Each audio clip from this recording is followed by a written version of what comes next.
What if I told you that hanging is as important as brushing your teeth? Hanging has amazing benefits for our shoulders, elbows, grips, and our spine. Basically, there are three forms of hanging: passive hanging, active hanging, and dynamic hanging. Passive hang is great for mobility and decompression. As the name suggests, you let gravity do its work and put only tension into your grip while all other body parts relax as much as possible. Depending on your grip strength and shoulder health, you might want to do this exercise with a little support from your toes or use a resistant band as an assisting tool to help you with the hang. And once you build up to 1 minute of passive hanging, you can progress to active hanging or other variations. Active hanging is a variation where you actively engage your scapula and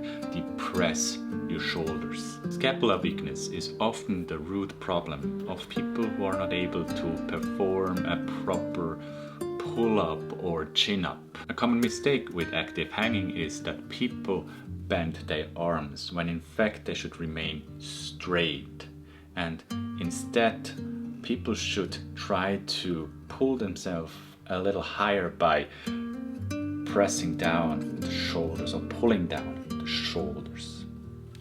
And there is also a more challenging variation where your scapula depresses and retracts so that the chest is parallel to the floor. Or you could do an active hang with just one arm. Also, if you find yourself in the spectrum where you haven't the scapular strength or control, work with support from your toes or a resistant band. The last type of hanging is dynamic hanging. There are countless variations of dynamic hanging. Just take swinging for example. You can swing sideways or frontways or play with different grips and turns. But if you have any shoulder deficiencies or can't maintain a 1 minute passive hang as a warm-up, you probably should stick to the first two types of hanging. As a rule of thumb, all sorts of hanging should be performed pain-free. When in doubt, underdo instead of overdoing it. According to Dr. Kirsch, an orthopedic surgeon, a daily hanging practice can cure most shoulder injuries. In his book he describes in great detail that many people can avoid surgery, increase their range of motion and cure themselves of most shoulder disabilities with this simple practice. Additionally, hanging is the only practice that can safely decompress our spine. The consistent pull on our body and our joints is like a universal remedy for today's sedentary lifestyle, where most of us are spending our time, or the majority of our time, hunched over with ever decreasing shoulder mobility. Also, hanging is an ideal rehabilitation exercise for people doing a lot of pushing movements, like a lot of martial artists, yoga practitioners, weightlifters, or hand balancers. So now you know why you should make it a habit to hang often and regularly. And to make building this habit a little easier for you, here are some challenges that you can do for yourselves. The 5-30 challenge. Try to accumulate 5 minutes of hanging throughout the day for 30 days straight. For the first week or two, start with passive hanging to drive the adaptability of shoulder tissue. Then you can gradually add more variations into your hanging practice. Initially, I got this challenge from Ido Portal. He has a very detailed and informative blog post on his webpage about hanging. I link to it in the description. Hang with a random timer.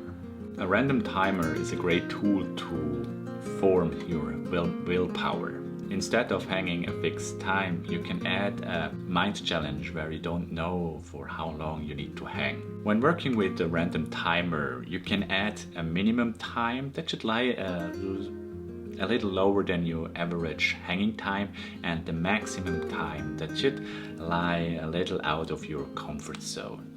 And the random timer would randomly set an alarm between the minimum and the maximum time. Change between different grips. Having different grips and things to hang from is a great way to add more variety into your hanging practice. A simple way is to change from a neutral to a pronated grip.